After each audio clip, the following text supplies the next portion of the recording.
Nosso assunto é o duelo, tá bom? Nós vamos falar do item 13 e 14 do Evangelho segundo o Espiritismo, né? E assim, o duelo, todo mundo já sabe o que é o duelo, né? Nos dias de hoje, ele não é mais praticado como antigamente, né? Porque antigamente tinha o ofendido, né? A pessoa se sentia ofendida e ela ia até que aquela pessoa que ele julgava que era o ofensor e chamava para o duelo. Eles iam se confrontar. E era uma coisa considerada assim, tipo um julgamento de Deus. Eles acreditavam nisso, tá? Aí o ofensor ia lá, o ofendido, chamava ele com testemunha. Tinham várias testemunhas, né? E as pessoas se confrontavam. Então, o que acontecia realmente? Na verdade, um era o ofensor, era o assassino, e o outro era o suicida, né? Porque era tudo pensado. Então, aquele que assim não tinha condições da luta, e ainda tem mais uma coisa, né? O ofendido é que escolhia a arma. Então, o ofensor, ele geralmente é quem morria, né? Porque o ofendido que escolhia a arma, ele ia escolher aquela que ele era mais. Então, assim, costume bárbaro, né? Que graças a Deus nos dias de hoje não acontece, normalmente não acontece, né? Mas nós vemos isso ainda acontecendo nas guerras. Não acontece nas guerras entre países, né? Os países guerreiam por causa de dinheiro, por causa de petróleo, por causa de religião, por causa de diferença de ponto de vista. Então as guerras, elas acontecem e elas são do mesmo nível que o duelo, né? É uma coisa bárbara, onde os pais de família morrem, matam-se uns aos outros por opinião, coisa sem sentido, não é verdade? Mas aí tá, vamos trazer isso para a nossa realidade, né? Porque as guerras existem, a gente, apesar de opinar, olha só como é a nossa sintonia. Quando a gente vê algum assunto de guerra, a gente opina. Então a gente acaba até caindo naquela sintonia, certo? Mas, falando da gente, né? Dos nossos pensamentos, a gente ainda duela muito nos nossos pensamentos, né? No nosso atual estágio de evolução, a gente duela, a gente critica o nosso irmão, né? A gente critica o nosso vizinho, a gente critica a política, a gente critica tudo. E quando alguém nos faz alguma coisa, então nem se fala. A gente fica num condicionamento mental e a gente não consegue esquecer. E a gente fica, né? Não, mas Deus é mais. Deus é Pai. Aquela pessoa vai receber o seu castigo. A gente não faz essas coisas, né? É uma coisa que está dentro do ser humano ainda, né? Então, o que acontece com o pensamento? O nosso pensamento é assim, a gente está em início de evolução ainda, né? A gente está começando a aprender a lidar com os nossos sentimentos, né? A nos controlar mais. Então, o pensamento, nós pensamos o tempo todo, né? O pensamento vai em ondas eletromagnéticas, e ele vai alcançar as pessoas que estão na mesma sintonia daquele nosso pensamento, certo? Então é assim, ó, vamos falar do pensamento negativo. Alguma coisa negativa. Estou com raiva de alguém, né? Eu vou pensar daquela pessoa que eu estou com raiva. Primeiro que no meu cérebro vai formar química, vai fazer uma química, essa química vai para a nossa corrente sanguínea, certo? E vai causar doença em nós quando esses pensamentos são negativos, tá? Dor de estômago, dor de cabeça, né? Problema no fígado, né? Geralmente quem sente muita raiva tem dor de estômago, né? Então, existe aí uma série de doenças que está comprovada cientificamente que é por causa do nosso modo de sentir as coisas, né? Então, a gente pensou, já envenenou nosso corpo, né? Porque fez a química, foi para a corrente sanguínea e foi para algum lugar, alimentar alguma célula. Só que ele também vai em ondas eletromagnéticas alcançar aquelas pessoas que estão na mesma sintonia. Não é só o objeto da nossa raiva, não. Alcança a todos que estão naquela sintonia, mesma que a gente. Essa energia fica envolvida pelo que a pessoa pensa e sente e volta para nós, potencializada. E aquilo, gente, o nosso espírito, ele é como uma esponja e nós vamos absorver. E se esse sentimento negativo que nos faz mal, a gente vai se sentir pior ainda. Então, a gente tem que prestar bem atenção naquilo que a gente pensa, né? Da mesma forma, quando a gente quer fazer o bem, quando a gente quer bem numa pessoa, né? Aí, por exemplo, né?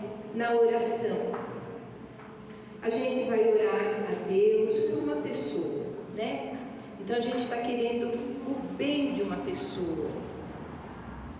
Também vai ter um efeito, né? O nosso cérebro vai formar um tipo de química que vai, geralmente, né? A serotonina, sempre assim, os hormônios da felicidade, que dá paz, que dá alegria. Quando a gente está fazendo bem ou está em oração, o nosso cérebro produz e vai para a corrente sanguínea também. Só que ele também vai em ondas eletromagnéticas alcançar aquelas pessoas que estão nessa sintonia do bem, né, do amor, vai se envolver com aquelas energias deles e vai voltar para nós também, e a gente vai absorver aquilo, a gente vai se sentir melhor ainda, né? Então, o que é importante? A gente começar a pensar na nossa reforma íntima. A gente tem que, assim, nós nos conhecermos, né? A gente não precisa sair falando para todo mundo os defeitos que a gente tem, né? Mas a gente precisa saber quais são, para a gente poder ir controlando isso. Porque o pensamento ele pode vir, mas a gente já tem condições de controlar, de começar a trocar o pensamento negativo por um pensamento positivo, né? Ai, eu estou com ódio daquela pessoa, percebeu o que pensou, vamos fazer uma oração, pedir a Deus para amparar aquela pessoa e também a nossa. E trabalhar isso no dia a dia, porque não acontece assim ao acaso, né? Não é assim, mudei, me transformei, não. Às vezes vão várias encarnações até que a gente consiga, né, se transformar um pouquinho. É um pouquinho por dia, mas a gente tem que começar a fazer. Uma hora a gente tem que começar, né? E agora é a nossa hora, né? Da gente começar a querer mudar isso em nós. Porque a gente está plantando a nossa felicidade. Essa transformação traz paz, traz alegria, né? E a gente tem que ter consciência aonde que nós queremos chegar com essas emoções, né? O que é necessário fazer? Será que só mudar de atitude mental dá certo? Não. A gente tem que arregaçar as mangas e trabalhar. Trabalhar pelo nosso próximo. Porque a gente não é sozinho. Gente, olha, para a gente fazer uma refeição, por exemplo, quantas pessoas envolvidas tem para a gente comer um prato de arroz, feijão e bife? Desde lá aquele que plantou o grão, né? Que trabalhou a terra, aquele que colheu, aquele que vendeu, aquele que comprou, né? Aí a gente vai no mercado e compra, quanta gente trabalha lá no mercado, né? E com cada coisa que a gente vai pôr naquele arroz, hein? É muita gente envolvida. Nós estamos ligados uns com os outros. A gente não percebe muito isso, né? Geralmente a gente está mais fechadinho lá no nosso pequeno grupo, que geralmente é a nossa família, né? Mas não, a gente está ligado de verdade. Nós dependemos uns dos outros. E não é só assim para as coisas físicas, né? Emocionalmente também. Quantas vezes não precisamos de um ombro amigo para ouvir aquilo que vai dentro do nosso coração, né? Então a gente tem que começar a prestar atenção nisso e buscar fazer o nosso melhor, né? Eu queria ler aqui uma coisa, né? Jesus, né? Aqui no capítulo 6, o jugo leve, porque a nossa vida, geralmente, a gente sente ela tão pesada, né? Tem momentos que é tão difícil de carregar, de passar pelos problemas que nós temos. A gente se sente sofrendo, né? Então tem uma passagem aqui no Evangelho segundo o Espiritismo que fala do jugo leve, que é a lição do Cristo Consolador. E ele fala assim: vinde a mim todos vós que sofreis e que estáis sobrecarregados, e eu vos aliviarei. Tomai meu jugo sobre vós e aprendei de mim, que sou brando e humilde de coração, e encontrareis o repouso de vossas almas, porque meu jugo é suave e meu fardo é leve. Isso está em Mateus, capítulo 11, versículo 28 a 30. Então ele fala que todos os sofrimentos, misérias, decepções, dores físicas, perdas de seres queridos, encontram a consolação na fé no futuro, né? Todos aqui são reencarnacionistas, né? Todos acreditam que somos espíritos eternos, né? Que aqui na Terra é só uma passagem na qual nós estamos em aprendizado, certo? E aí, ele fala, né, sobre aquele ao contrário, que não espera nada depois desta vida, ou que duvida simplesmente, as aflições se abatem com todo o seu peso e nenhuma esperança vem suavizar-lhe a amargura. Eis o que levou Jesus a dizer: vinde a mim todos vós que estáis fatigados, e eu vos aliviarei. Entretanto, Jesus coloca uma condição a essa assistência e a felicidade que promete aos aflitos. E essa condição está na lei que ensina. O seu jugo é a observação dessa lei. Mas esse jugo é leve e essa lei é suave, uma vez que impõe por dever o amor e a caridade. Gente, simples assim. Amor e caridade. Parece tão simples, né? Mas a gente vê, olha, quando a gente vê a vida de Jesus, a história, quando a gente lê ou assiste um filme sobre Jesus, o que a gente percebe?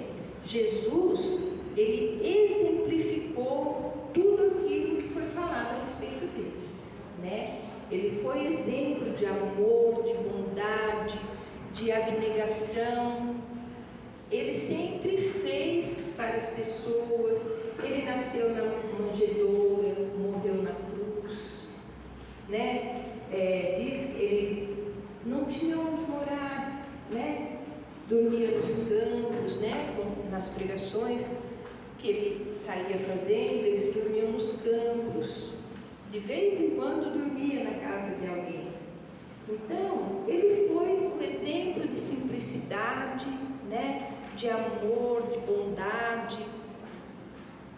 Então, ele deu exemplo. Ele é o nosso exemplo.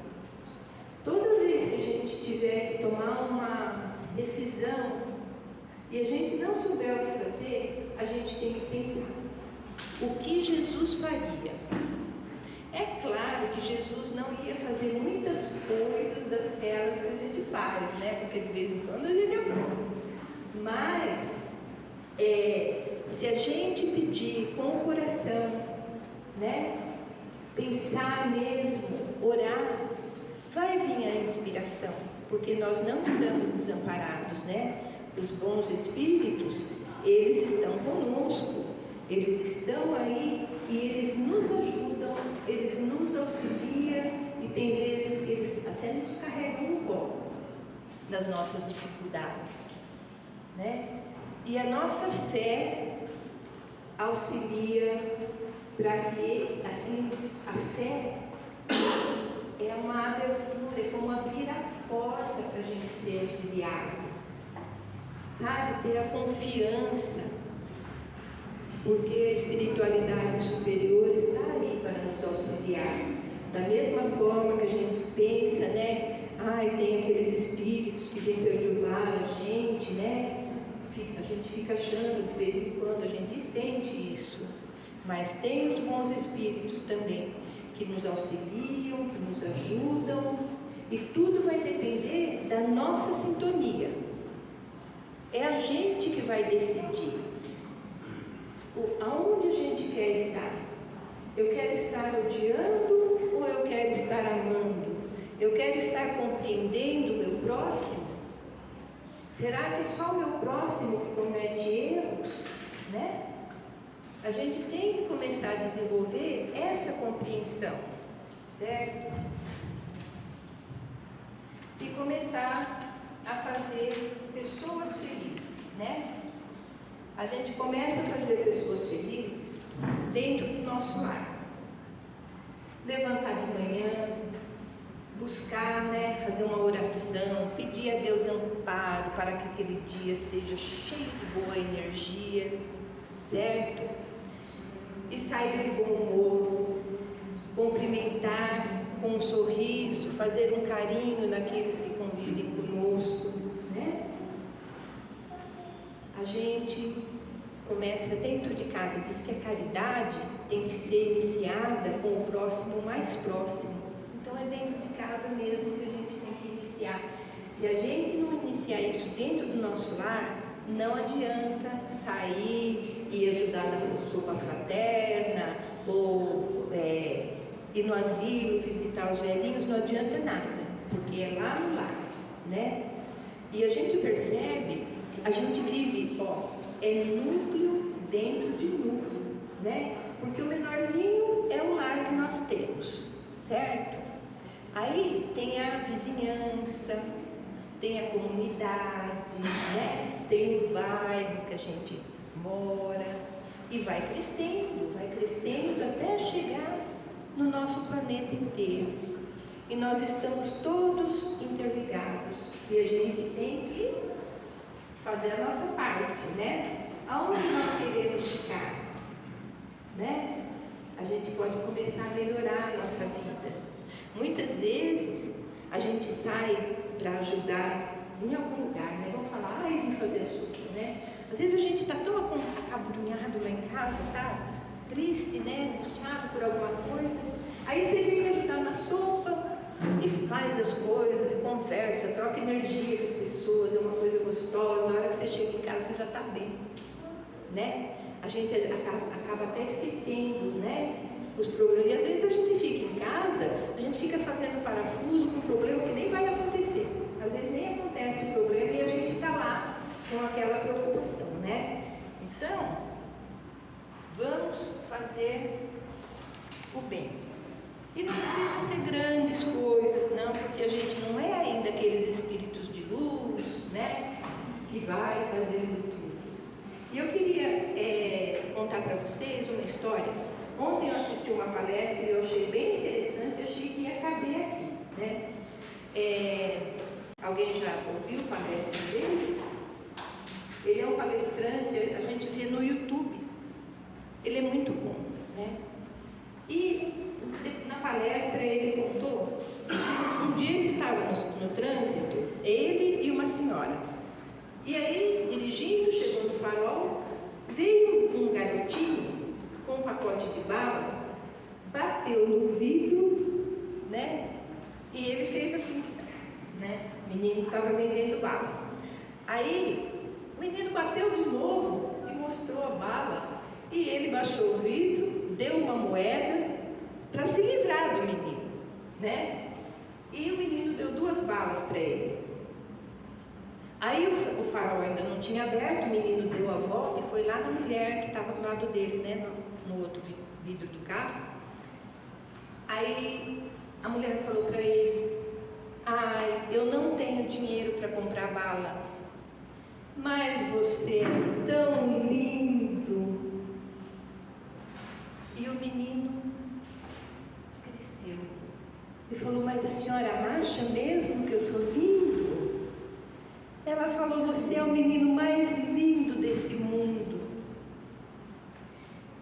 E aí o José Carlos de Luca conta que o menino ficou com a autoestima tão assim, ele ficou tão feliz, que ele encheu a mão, enfiou a mão no saco de bala, saiu bala para tudo quanto é lado, tirou e deu para a mulher, né? Então, você vê como às vezes uma palavra faz uma pessoa feliz, é uma coisa maravilhosa, né? Aí o José Carlos de Luca, ele falou: eu, palestrante, passei por essa situação, né? Uma vergonha para mim, porque eu podia ter falado algumas palavras para o menino e não falei, dei a moeda para me livrar dele, mas eu tive a lição. Ele falou: aprendi. Isso é importante a gente fazer, né? Uma palavra, às vezes emprestar o ouvido para uma pessoa falar, a gente ouvir sem julgar, né? Sem julgar as pessoas. Então a gente tem que ter essa disposição, é muito importante, né? E isso faz parte da nossa evolução, da nossa construção. A gente começando a praticar essas coisas, a gente vai começando a sair desse duelo mental que a gente faz. Porque a gente vive irritado, a gente vive triste, a gente vive fazendo cobranças, né? Principalmente dentro do nosso lar. Ou alguém não nos aceita, ou nós não aceitamos alguém, né? Alguém não gosta da comida, alguém não gosta da roupa, sempre tem alguém que não gosta de alguma coisa, né? E a gente, se a gente mudar a nossa atitude mental, se a gente mudar o nosso modo de tratar as pessoas vão aprendendo a fazer diferente também. Elas vão ver que a gente vai estar com um humor melhor, né? Mais educado, mais carinhoso, elas vão começar a se sentir felizes e vão começar a mudar também. Então, é isso, gente. É importante, tá bom? E aqui, vamos ver se tem mais alguma coisa. É isso. Então, para a gente mudar A gente tem que colocar, porque a gente tem o pensamento, né? Mas a gente tem que colocar a nossa vontade. A nossa vontade é que dá o impulso para a gente fazer o que a gente decidir, né? E é isso. Muito obrigada. Que Deus abençoe a todos nós, que nos fortaleça no seu amor, tá bom? Muita paz para todos, tá bom?